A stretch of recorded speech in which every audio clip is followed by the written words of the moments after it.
I'm also happy to just hold one of those. Presumably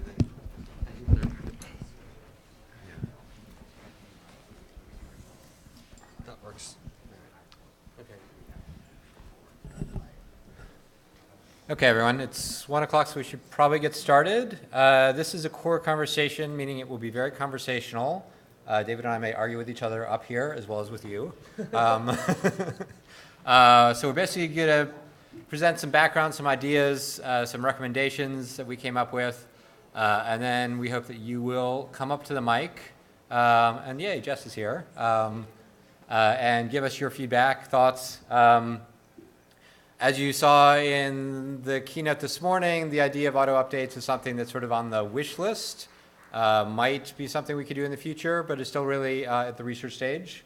So that's why we want to do this.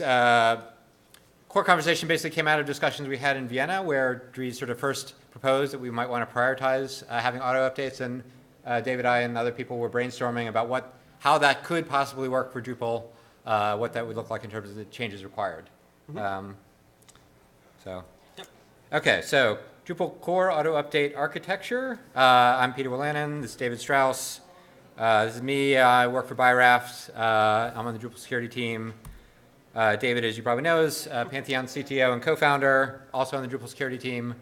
So we both spend time thinking about security, web applications, and how to deploy them. We also both have platform engineering experience. I'm with Pantheon. Peter was formerly with Acquia. So we know some of the ins and outs of what large-scale sites are doing, how they're experiencing it, how deployments happen at scale for those types of services. So just to start out with a couple links here to some background reading. So there's been, certainly a lot of thought put into how you do secure updates. So there's this update framework, which proposes a lot of detailed steps that you might need to take to securely update your web application. We're not sort of going to reference that directly, but you might want to look at that as sort of background material to think about, all the complications involved in securely updating web applications. And then this company Paragon similarly has a guide to automatic security updates. They have a pretty opinionated sense of what they think is necessary to do this process securely. So if you're sort of new to this, suggest reading some of these and think about, it's not just a simple case of I need to download a file and move it into place to have anything automatically updated. There's a lot of steps you need to securely do it, to make sure no one's interfering with the process, and no one's denying your ability to update in order to keep you on an insecure version. Various things like that are broader considerations for the long run. Also, by background, we don't necessarily mean that we endorse the ideas presented in them.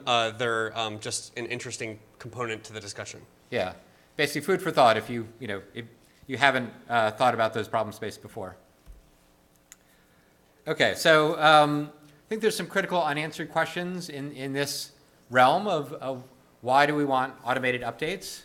So one critical question we'll maybe try to address a little bit is, what is the problem we're actually trying to solve? Which users or percentage of sites would be helped by this? Is it really the majority use case of sites? Would most sites use any kind of automatic update, or would it be a small minority? And it really, following on from that, what's the return on investment? If we need to do significant changes, let's say to Drupal core, in order to make this happen, which means we need to, fund or convince many Drupal core developers to spend many, many hours, days, weeks, going to sprints, traveling around the world to make all this happen. Is that worth it for the number of sites, number of users who are actually going to be helped?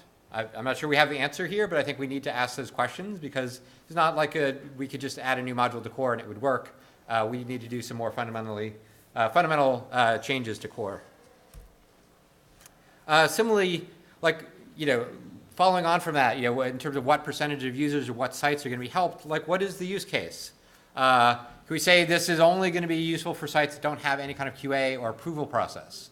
If other sites, and maybe most sites, block it because they want to QA the updates before they happen, then it's not really that useful for many people. Are we really only talking about Drupal core? Do we need to handle contrib projects also? Is it useful if it only handles core? Do we have to force you to take every single update so that you're ready for the next update? Or are we only going to force you to take a security update? And what does that mean? Can we handle the case where your site is deployed across multiple web servers? And does this imply anything about like stricter backward compatibility requirements for Drupal core and contrib? Especially contrib, if we're saying contrib has to be automatically updated, then it has to maybe have as strict a backward compatibility requirement as Drupal core does. And some of these questions may not be answered now. We may not want to do these implementations now for things like, say, contrib versus core. But I think it's important that we actually at least ask these questions so that we think about these potential next steps as any sort of auto-updating infrastructure evolves. So I took the liberty of kind of creating some personas as like different types of site owners for that might be running Drupal. I called one is sort of like deploy and ignore, which is basically where like they push the site out, they maybe do some theming work, they install some modules. Once everything looks good for the customer, let's say they're a freelancer, everything looks good for the customer, they don't touch the site anymore until the customer requests other changes. And then we have kind of diligent but with simple needs where it's like, this is a developer that's much more aligned with some of the best practices around updating it, where they are continuing to do maintenance on the site, but they might be deployed to a fairly simple kind of platform environment, like a single VM or something like DreamHost or GoDaddy, where it's like a production environment, and then when they update, they just update the production environment. They might take a backup before. And then we have like the sophisticate, which is sort of like they might have build steps for their site. They might be compiling CSS. They might be actually using Composer with Drupal. This is a growing group and has very different needs from the first two. But I think all of these are significant. And the first one is in some ways one of the most important to me in terms of handling the long tail problem of how do we actually make sure that all these deployed instances out there are actually getting updates. Just know people in the back, there are plenty of seats towards the front, so please work your way forward, let yourself in.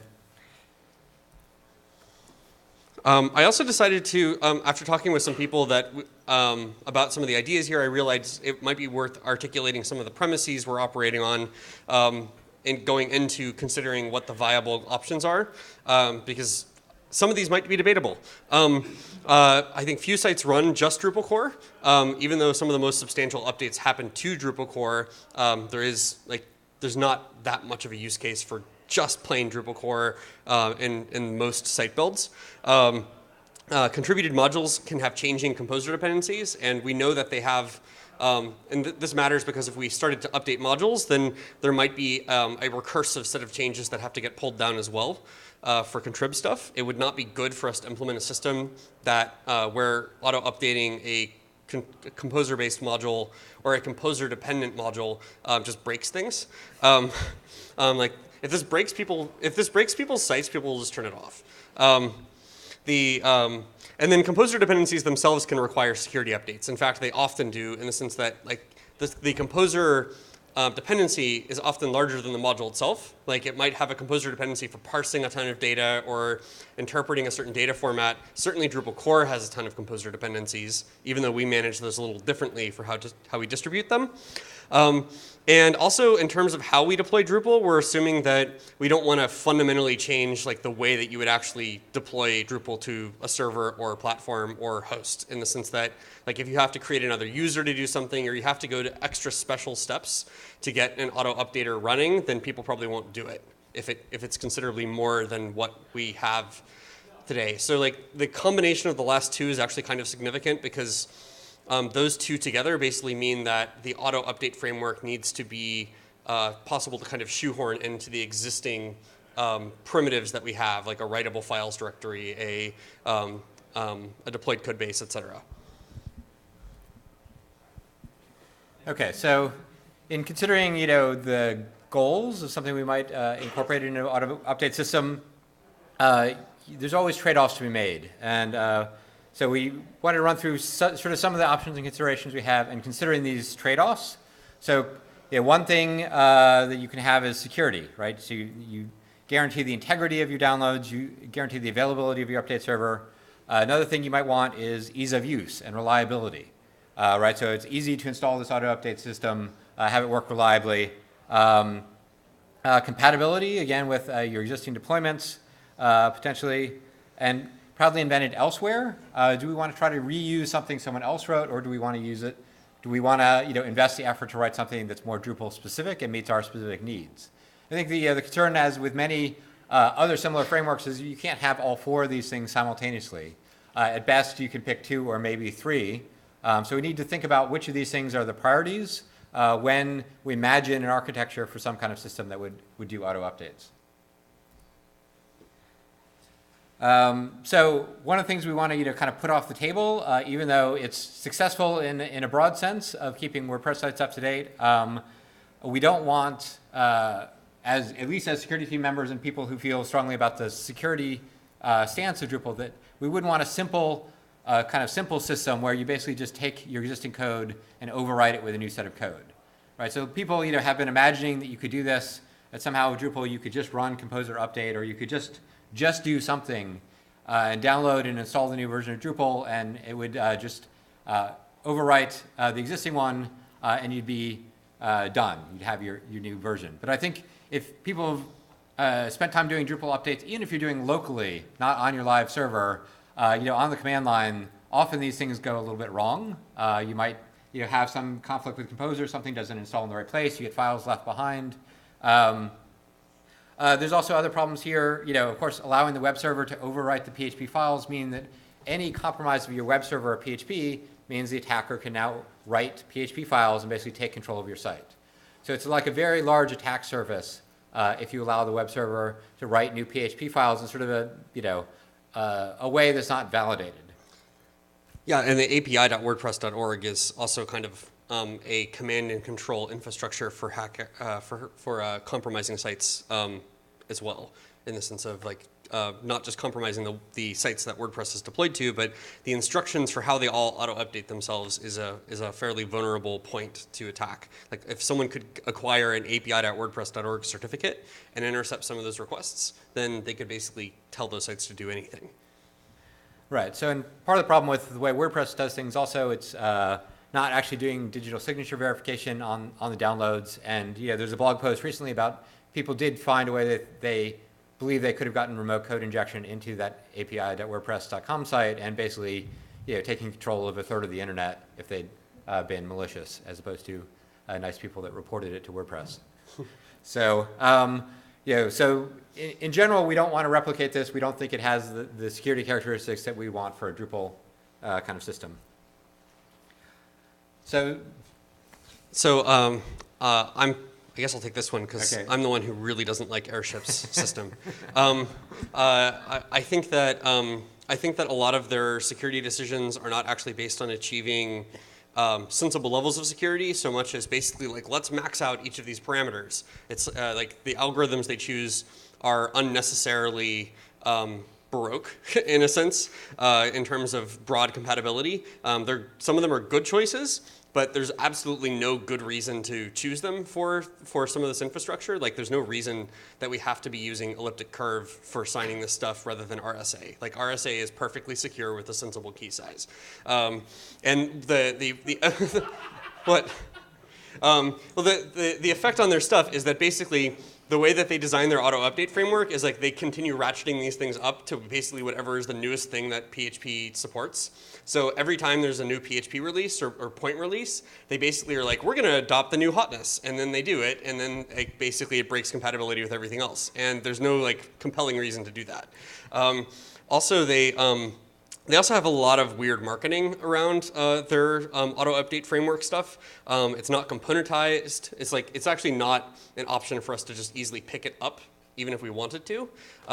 So I'm not a fan of adopting the Airship one. And also, it doesn't actually solve any of the other problems that we want to solve. Like the hard problems we have around stuff like Composer integration or handling this mix of contrib and core stuff is not actually addressed by their framework.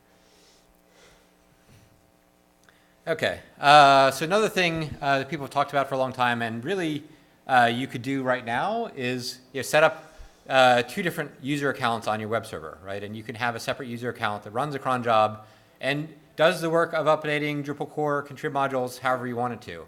And this option has really been available for a long time. It used to be that you could do it with Drush. You could probably now do it with Composer, or in some way, basically just download the updated files and move them into place. It has to basically run on the command line. You again need the separation of two different user accounts on your server to do it securely. Needs that process. It's hard to manage this if you have multiple web servers. And again, suitable for sites with core and custom modules. Again, a little more difficult to do with Contrib if you may have these recursive Composer dependencies, or may have a large overhead resolving your Composer.json to a Composer log. Also, if this were successful, people would already do it. There's absolutely nothing stopping people from setting up another user account and having a cron job run Drush to update Drupal core every hour. Right. So this has, again, been documented for a long time, but rarely used. So it doesn't seem realistic. This is not something we could say is going to solve that problem of the create a site and forget it users, because they're just not sophisticated enough. And there's no, this is not automated. You have to go through several system admin steps to make this work. So one thing that I think is an interesting approach to look at this is, instead of looking at it as stuff that's resident on disk that is sort of this immutable store, or something where, like the WordPress approach, where it's written to disk but then it's sort of swapped out, I think it might be interesting to look at the code base that's running a site as something that's cached, in the sense that if we can separate out the concerns of the bootstrapping of the request and basically handoff of control to a code base that has a cache populated with all of the necessary assets that are for running the request. And the advantage of this versus kind of replace in place is that you can actually have a chain of trust from an immutable root, where you can have the immutable handful of PHP files start the processing of the request, and then do a careful handoff to a particular code base that's running. In terms of something closer to a vendor directory, we have some examples that I'll show in here, but this is largely based on what's successful elsewhere. This is how tools like how systems like Chrome OS and Cisco firmwares work. You update the other one, and then you switch to it.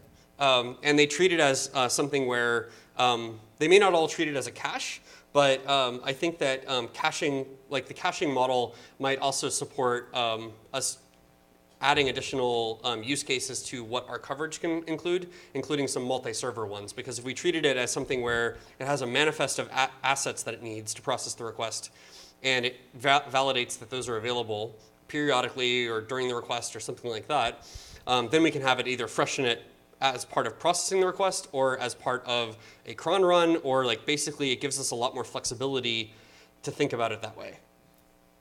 Oh, sorry, one more thing. Also, even if we thought about it as a cache, this wouldn't remove the ability to create built immutable deployments, because you could pre-build the sort of cache assets, point Drupal at that, deliver the cache assets in an immutable way, and then you could deploy it in a much more locked down configuration still. So just, we wanted to run through a couple options we thought about initially of how you could build such a sort of cached code system. And one of the first things we thought about was, can we build the entire code base of Drupal into a FAR file? So if people aren't familiar with PHP, this is FAR is a PHP archive. So you basically take the entire code base of a web application, package it up in one of these web archives.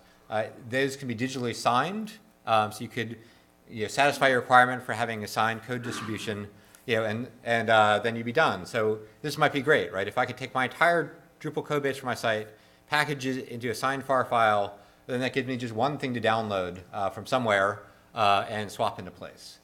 But it turns out this is not, even though, so there's a pro there of simplicity, right? There's one file to manage for your entire code base. There's pretty heavy cons, including this is a pain in the ass to build that entire code base into one file. You'd have to basically package every possible module, theme, anything together. And doing something like this, where I think there's a general problem with any of the approaches we're suggesting, but specifically for this, we have a monolithic output of it. If you have any kind of patch process or anything where the patch might not apply and might break the build, you can't allow that, right? Because if any one part of this was broken, none of it works. And also, none of us want to build a server on Drupal.org to build the fresh FAR files in mass when people need to do a security update for everyone's code bases. Right. Yeah. Yeah. So this would have pretty heavy infrastructure requirements, and it's a huge download. So your web server might not actually be able to download it all.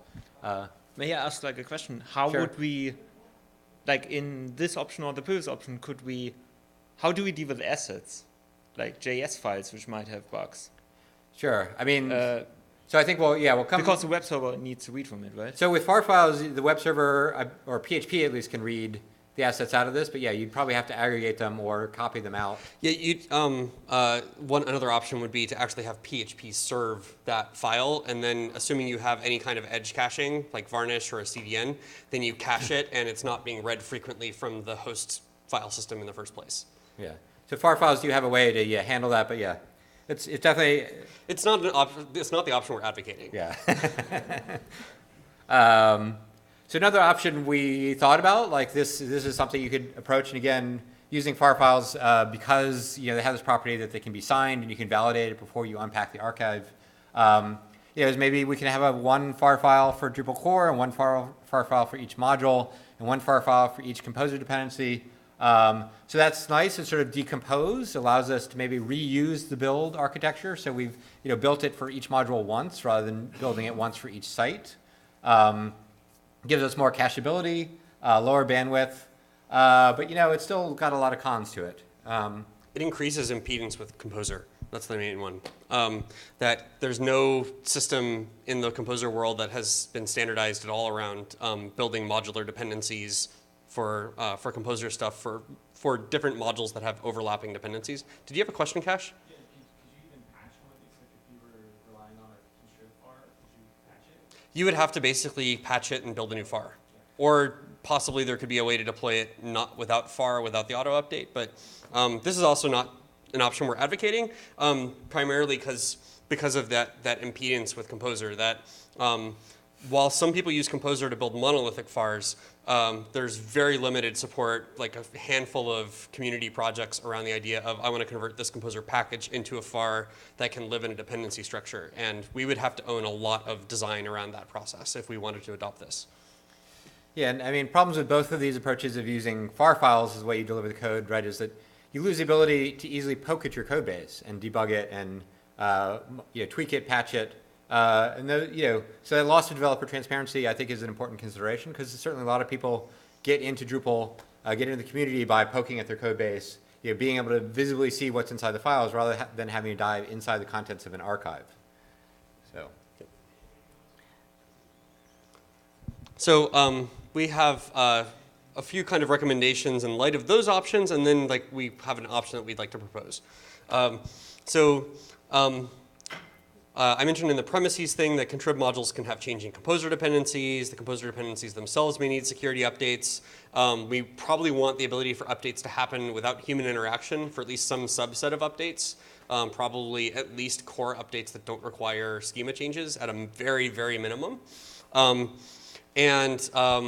They need to be reliable, and not resource intensive actually creates another constraint that we've worked within, which is kind of when I think through the dream host use case of I throw up Drupal onto a basic shared host and try and get things running.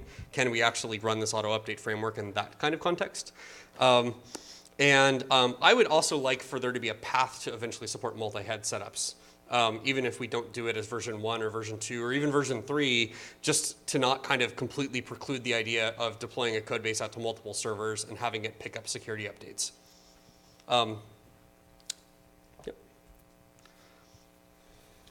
So, if we have this wish list of recommendations, it has some implications. We need to be able to write this new vendor directory somewhere. The web server needs to be able to write it. And preferably outside the doc root. I think getting outside the doc root is tricky. We didn't ship Drupal 8 with the vendor directory outside the doc root.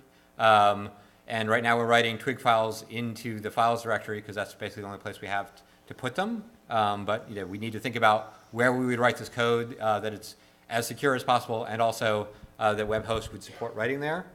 As mentioned before, there's the problem of exposing assets. Do we have PHP serve the assets and then hope that they're cached? Do we copy the assets into somewhere? Do we use JavaScript and CSS aggregation?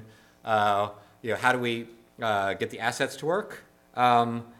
as David said, we need essentially a bootloader. We need a new subsystem in Drupal that's able to essentially pick between multiple code bases, multiple Drupal cores at least, and decide which is the right version of Drupal core to run for this request.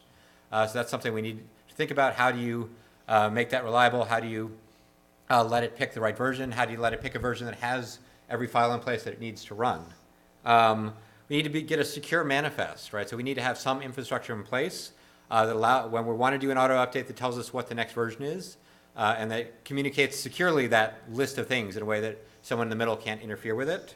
And probably in order to do that, we need to have some public key infrastructure. Core needs to have public keys that it could say, I can verify the signature of this manifest against a public key that I know was generated originally from Drupal.org or somewhere. Yeah. Part of the motivation for suggesting this sort of bootloader with a selectable code base is to be able to support the reliability, especially on these kind of shared hosts, where if let's say someone deploys a site to there, they're using this sort of fake cron built into Drupal 8, where as they get different requests, it tries to do some work at the end of some of them to make sure that some of these routine tasks get run, and we're running updates in that sort of environment.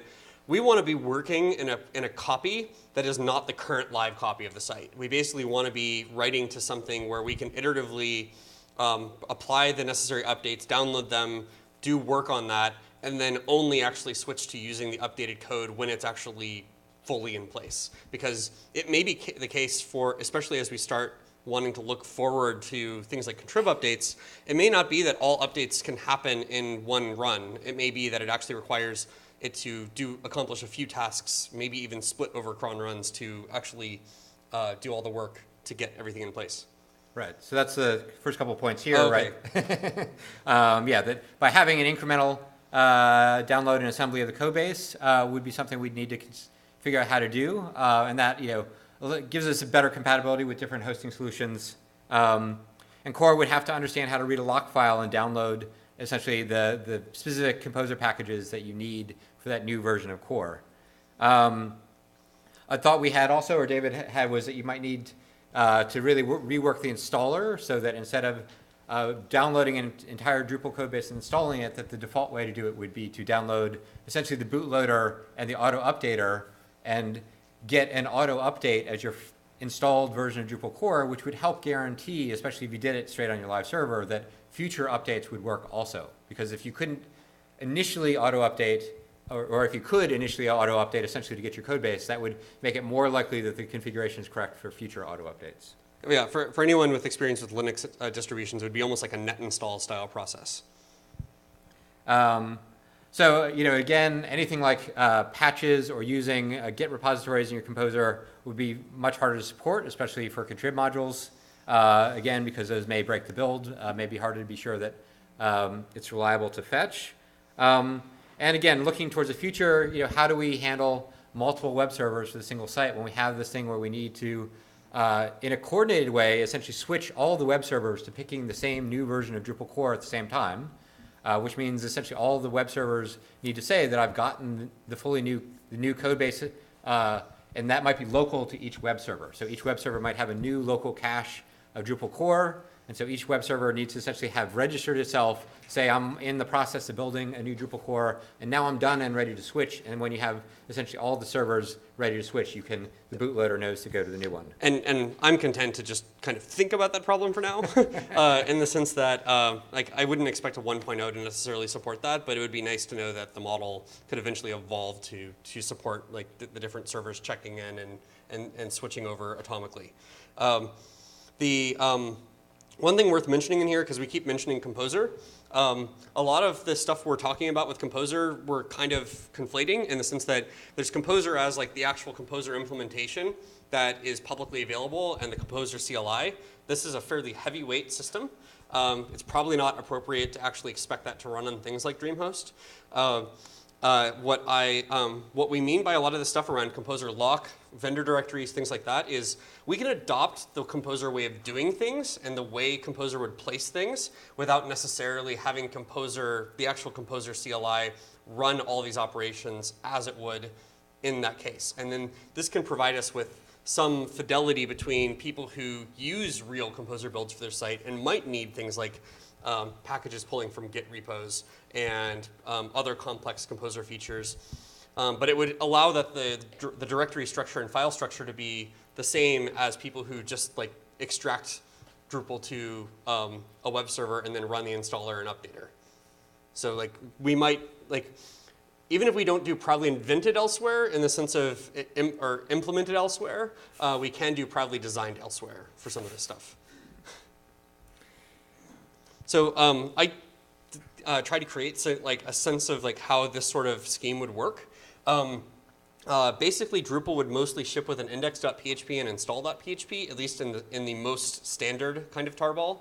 The install.php would perform an initial update as part of the installation. So the installation would have two phases. It would have the like downloading assets for Drupal, and then it would actually have like the install phase.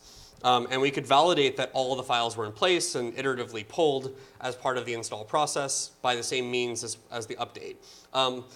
As much as this may create impedance for people installing Drupal, I think that it's actually a feature in a way that like successfully installing Drupal means that you're successfully able to apply updates or successfully able to register for these updates.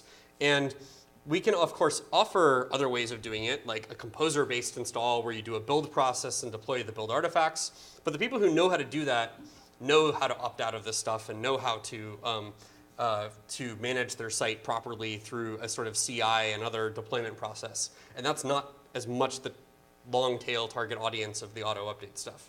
But the way that it would work is inspired somewhat by that kind of Chrome OS thing. We could basically take the same philosophy we do with Twig templates and do it for vendor directories in the files directory.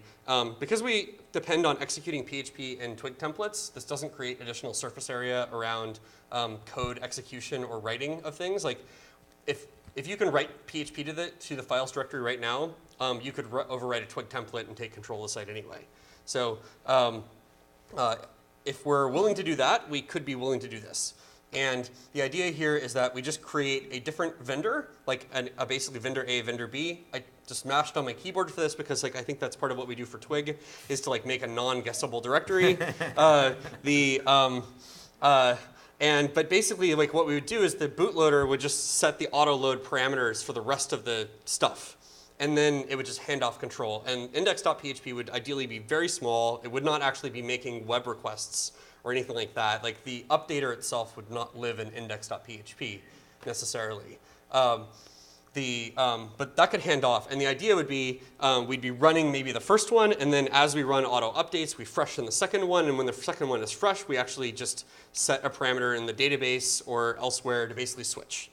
And if you actually want to do manual composer builds, of course, you could put vendor wherever you want and then configure it to just have the autoloader hand off to the vendor directory you've built. So there's a fairly consistent directory layout from people who use composer hardcore and people who use like just extracting Drupal and then installing it. Dumb question. Yeah. What about the database? The like schema updates or? Yeah. So schema updates are a tough question.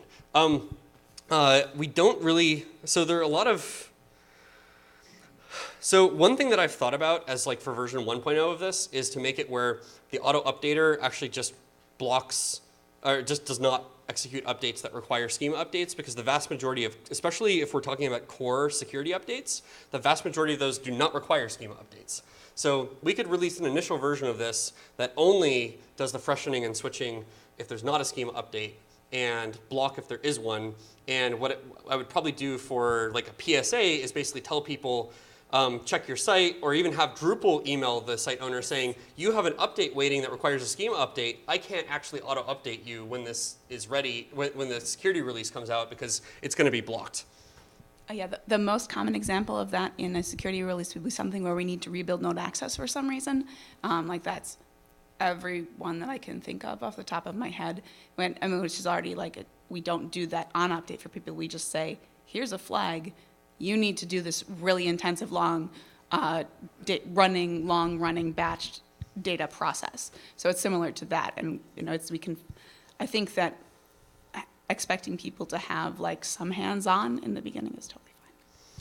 And I think that a lot of the same questions around the schema stuff I don't know that there's any regression here in terms of how we would approach schema updates, because if you switch code base and schema updates are available, then schema updates are available and they need to be applied. And it could also be like the case with the security updates that we just ignore the schema updates as part of solving this problem, and just have the site email the administrator saying that like this needs to be run, or there are follow-on things that need to be run. But for the most part, we can lock down security pretty easily this way.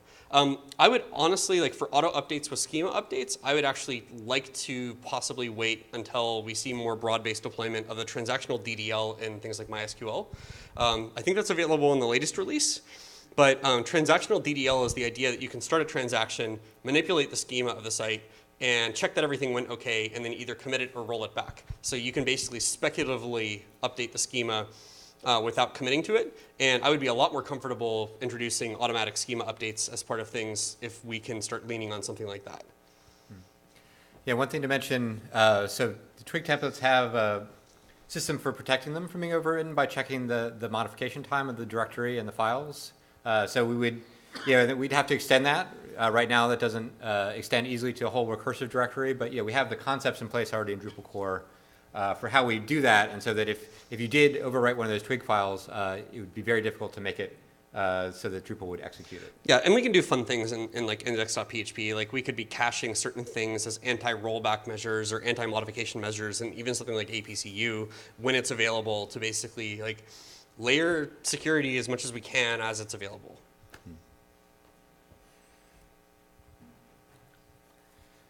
So part of this seems like we've said we want it to run as a consideration on sort of hosts where we don't have a lot of resources available. That means we may need to, if we wanted to do this in the future, think about some kind of infrastructure, possibly Drupal.org, some infrastructure available for dependency resolution that can do that heavier composer process of generating the lock file.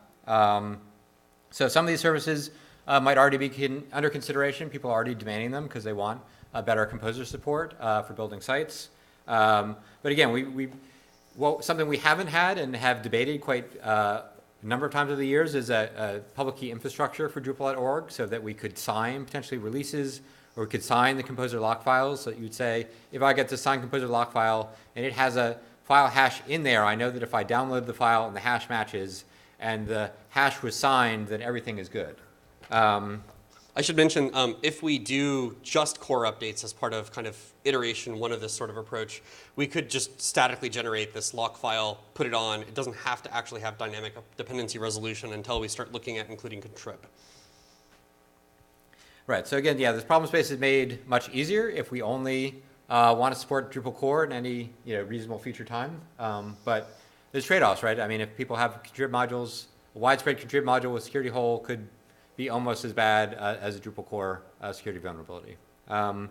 So again, some kind of service, web service to generate resolve dependencies as a composer lock. And then, how do we manage this for sites? Do they resend their composer JSON to regenerate their composer locks? Do we automatically regenerate for them in advance so the security update's ready? Do we provide high-level assets down to the updater that basically has like all of the kind of metadata they would need, but individual units digitally signed, and then they could assemble it on the client side efficiently? I think especially if we're starting with core, we don't have to answer all of these questions yet. Right. So now we're getting to the point where hopefully you guys will jump in and weigh in a little, like based on these considerations. So, I think the biggest case is like, is there really a clear use case and a compelling use case that the return on investment would be worth the necessary effort? Do you agree with sort of the recommendations we had, that we need this ability to atomically switch, possibly roll back code bases so that this process is reliable, so people don't turn off updates because it broke their site when they got half the things downloaded? Do we have the resources, the people to develop this? And what version of Drupal could we possibly target this for? And are we willing to actually refactor Drupal core to be basically vendorized in a very composer-ish way so we can kind of use that as the hub of the approach? Yes. Done. Okay, we can all go home now. I've been trying to get Peter to take, this is kind of loud. I've been trying to get Peter to take the last question off of here because the question is Drupal 8, 8, or 8. And like, don't y'all worry about that. Like let's come up with what you want to do, and then we'll figure out how we can do it in a Drupal 8.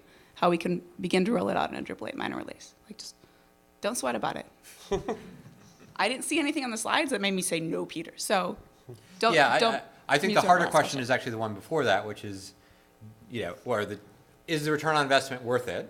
And do we have the resources in terms of people and focus to do the hard work of figuring out how to Yeah, make talk to that? my boss for that one. But the last question, don't worry about it. Hi, my name's Mike Bainton, MBAYNTON on Drupal.org. I've been working on this issue since 2016, primarily in a super long issue with 0.patch files on it called, I think, Implement Automatic Security Updates for like highly critical patches or something like this. I have so many thoughts. Let's start with, we're asking Drupal 8, 9, or 10. And oh, maybe we? Drupal 8 is okay? No. Okay, most of our sites right now are Drupal 7 sites, okay? It was 200,000, right, that were 8, so that would be 800,000. Keep going. So, okay, so keep that in mind, and I'll get back to it in a second, I guess. From that, the next thing I'd like to add, I guess, is, so I have a lot of code that I've written towards this. It's all in Git repositories, hence the no.patch files. But in that time, when I've been monitoring the issue queues and I've been monitoring all the people that have very ambitious ideas, nobody else has written a scrap of code towards this end. Now, Dries has talked about it, more recently since Vienna, but even after Vienna, nobody wrote any code.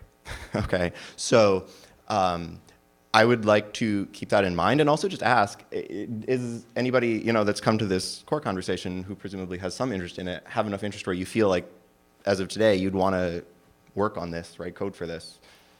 Anyone? Cool.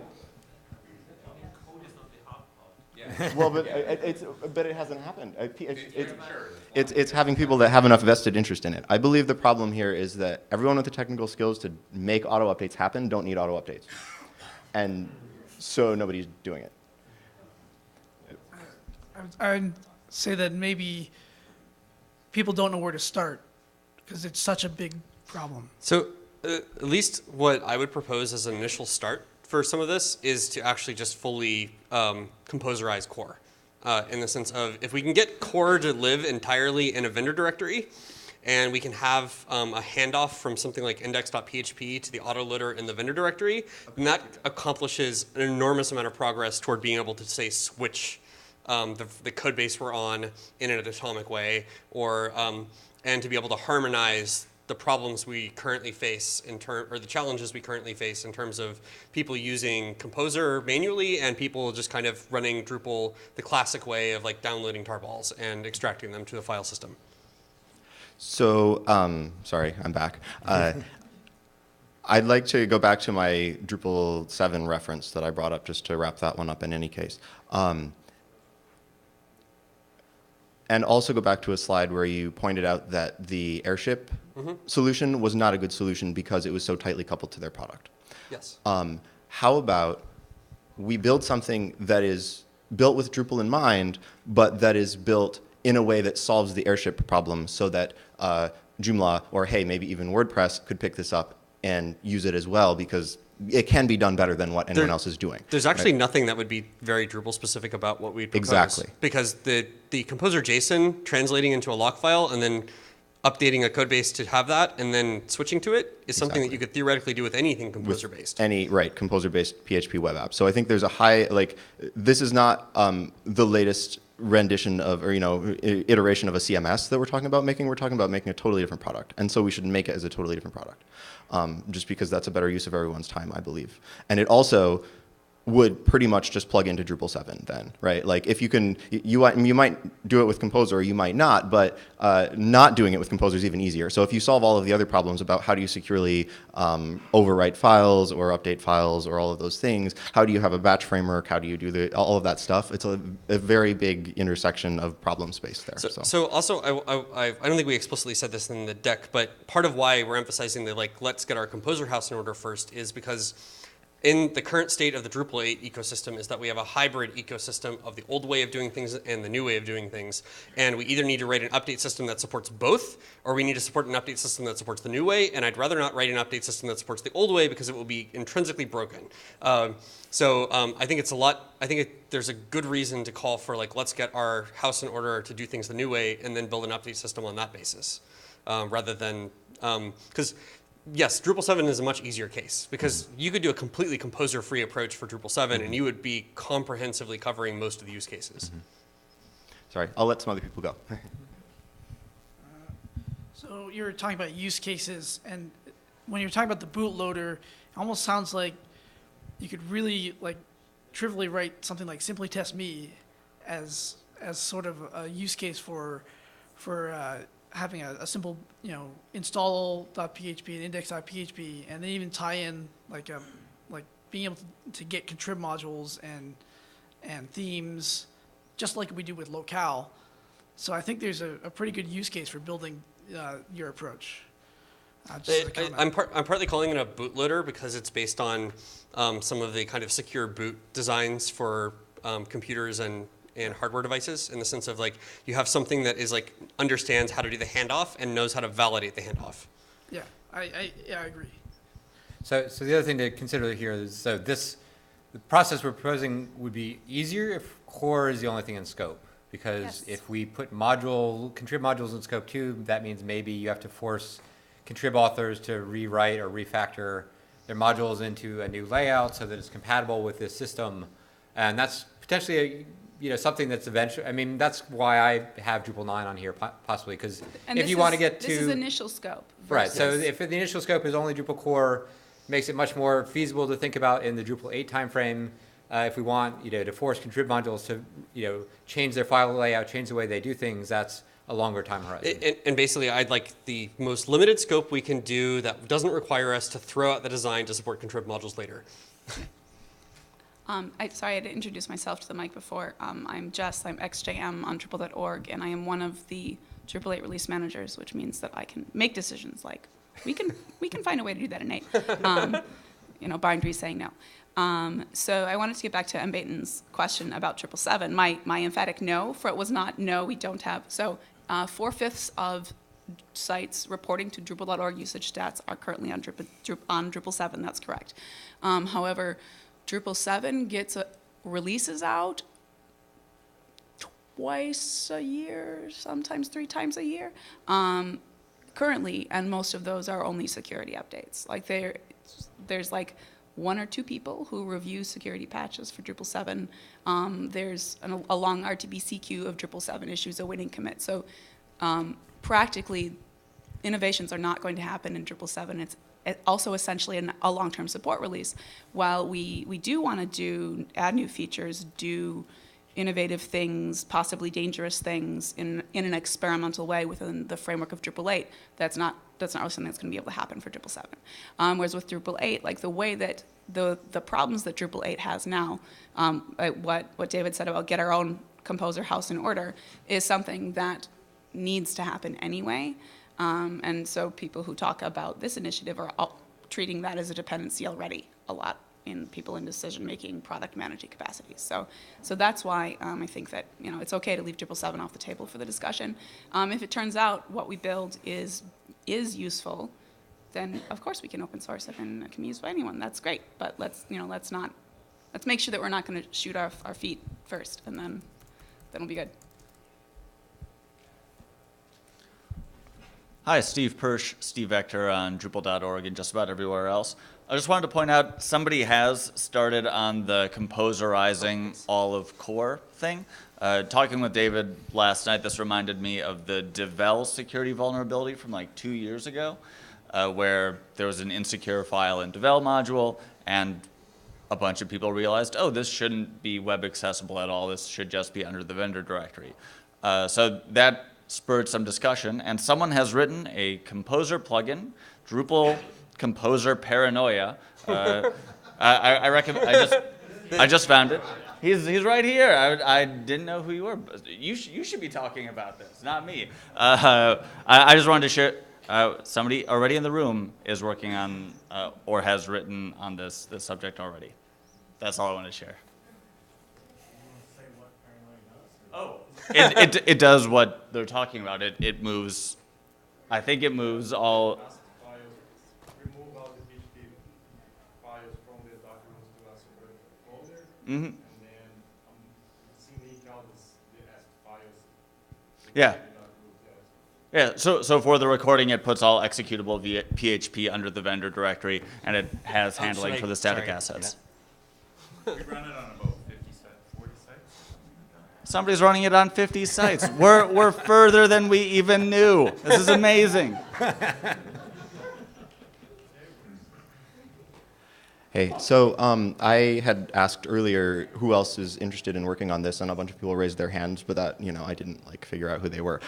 Is anyone planning on sprinting on this later in the week? And if so, should we maybe set up something more formal? So I think we have a meeting at 11 o'clock on Friday to talk about it during the sprint. Okay, So that would be one point. that would be one point. Friday's many days from now.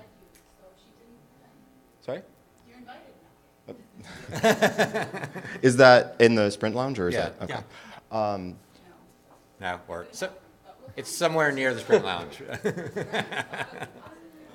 Okay, and then the one other thing is that there's been a lot of discussion here about the bootloader and stuff, and I just wanted to point out, yes, that's very Drupal specific, but I think that don't discount my suggestion of doing an independent thing as well that just does the composer stuff, and having maybe an even better enhanced version of auto updates in the fact that you have a bootloader in Drupal, but maybe another application that doesn't have that functionality could Oh still yeah, I update would the have code. no problem with this being done as sort of an out-of-band implementation that eventually dovetails into, okay, we have a project happening here that is auto updates for composer-based projects, even on lightweight systems. And then we get our composer house in order on Drupal core. And it just so happens that when these two projects come together and our composer house is in order, and there's this foundation of how do you invoke a composer code base in a switchable and updatable way, then we would suddenly have auto updates for core, if not more. My name's Tim Whitney, Tim and Wit, everywhere. So you guys had a slide about personas, and I think that's a really important thing to go back to. One of the main things on the issue that was mentioned, I think by you, about was the persona we're going for here. Is it it's not the person who is running Composer necessarily and trying to get their site updated using Git, all that stuff. It's the person who just says, hey, I want the deploy and ignore type of deal. I'm trying out Drupal. I have a simple blog. I know we're not in that blog space anymore, but is that solidified? I know this is the architecture question, so there's a lot bigger things, but in order to hit that 1.0 mark or even that beta mark, it seems like we really got to nail what persona and the user we're trying to target for these auto updates. Yeah, Absolutely. Agreed. Half of what I was going to say is what he said, but I'm Ryan Aslett, Mixologic. I'm on the Drupal.org infrastructure team, so part of the other half of the the signed key side of things. And by the way, that's something we definitely want to do and can do it completely independent of everything else. Mostly, at least provide the signed infrastructure. But I did want to talk about the personas because I think that it is really important we focus on when we talk about an automated update process, we're talking about a process first, because we have to figure out what's the process of updating our sites, and we can only automate it once we get to the point where we don't need a human to make any decisions. And so those few steps need to go into it. And so the sophisticate is always going to be someone that's going to need to make a bunch of decisions. They're going to have BDD tests. They're going to have something really complicated. So it would be great if every time we come, as we look through all of these requirements and we look at things, we frame them through the lens of these personas. Because when you say, I want this to work for multiple webheads, I'm like, who are the deploy and ignore people that need multiple webheads?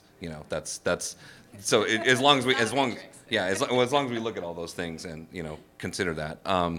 But the other thing is back to the Drupal 7 sort of thing is having been someone that looks at the way the current update system works now and the way it's architected, and it was built way back in Drupal 4 and 5, and it's kind of a heavy tax on our system. But we look at how sites are updating now, and with Drupal 7, we're talking about a ton of sites that are not updated.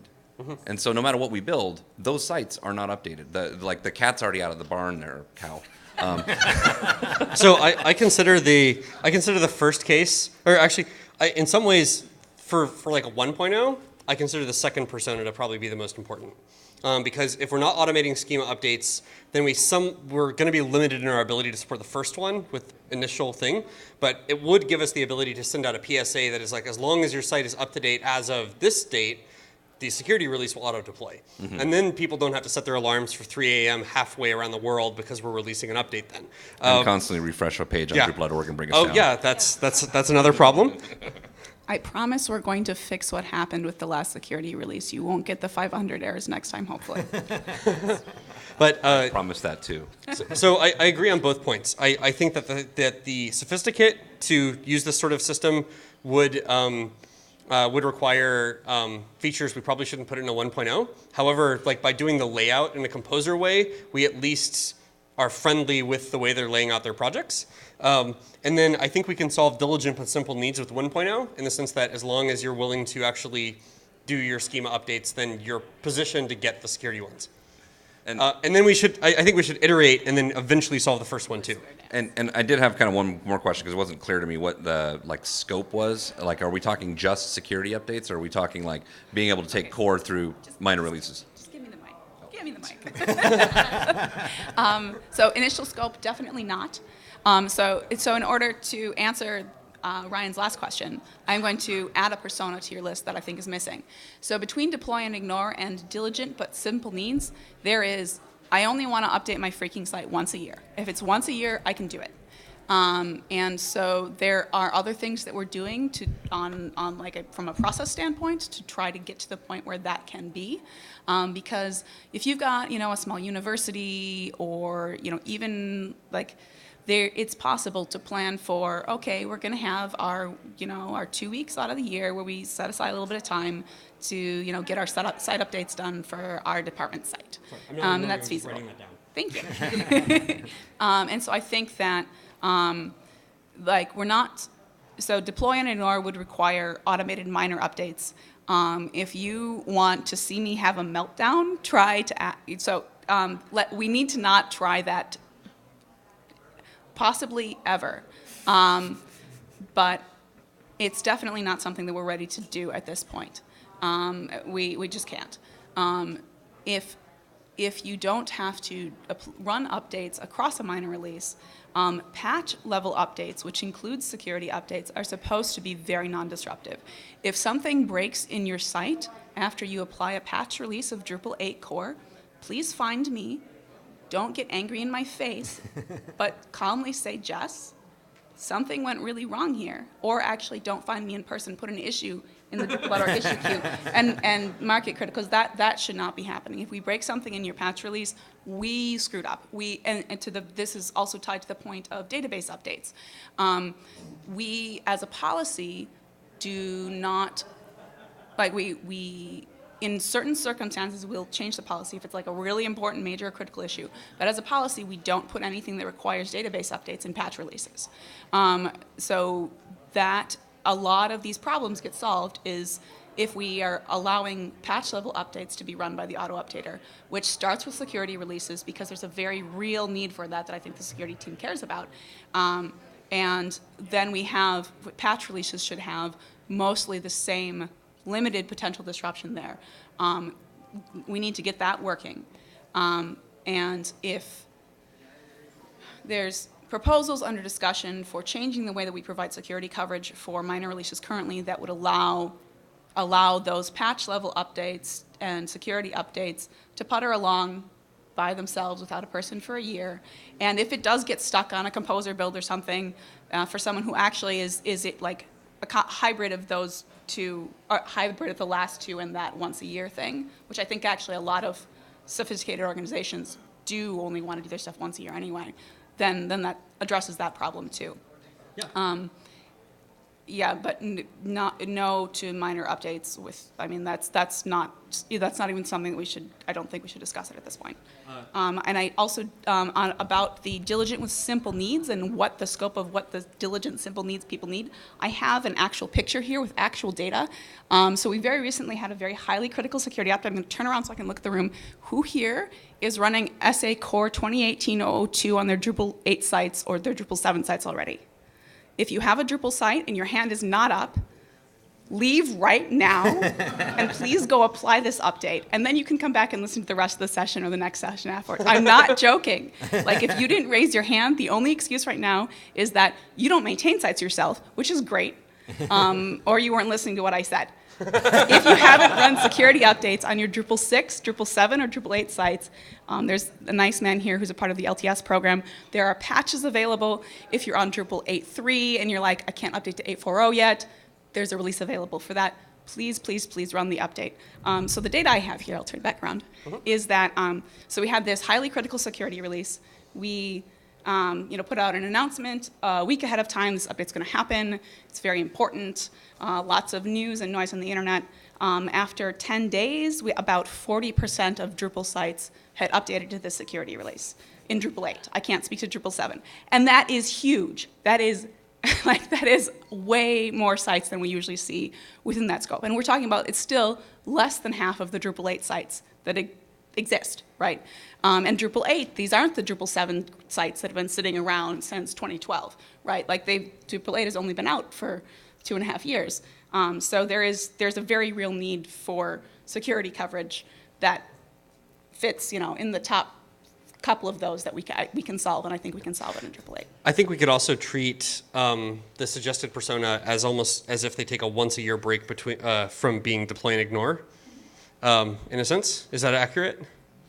Yes. Okay. And then, of course, we would need to have the patch release availability go back 365 days in order to ensure that people who touch their sites once a year would have an available path, right? Yeah. Okay, perfect. I just wanted to make sure I understood. Okay, two real quick things. One, I really like that idea with the year-long option. The other thing was I would just like to call out some of the work that I have already done with making it as a separate product. So it turns out that FAR files are a really good way to go for that, because you can take all that complexity and put it in one file. Your application that does the update is small enough that that's viable, and then users only have to put one file in addition to have all of this updating capability. And I've already done a lot of proof of concept work with, like, how does that link into Drupal's administrative UI? How do you authenticate a user between Drupal and some other application? So that's all stuff that I'd be happy to, go over with anyone that's interested in pursuing that. Thanks. Okay, last question quick, or we? We can take it offline. Yeah, All right, let's do it offline. Okay. All right. So please evaluate our session. Go to node 20, 10, 10. Thank you all for coming.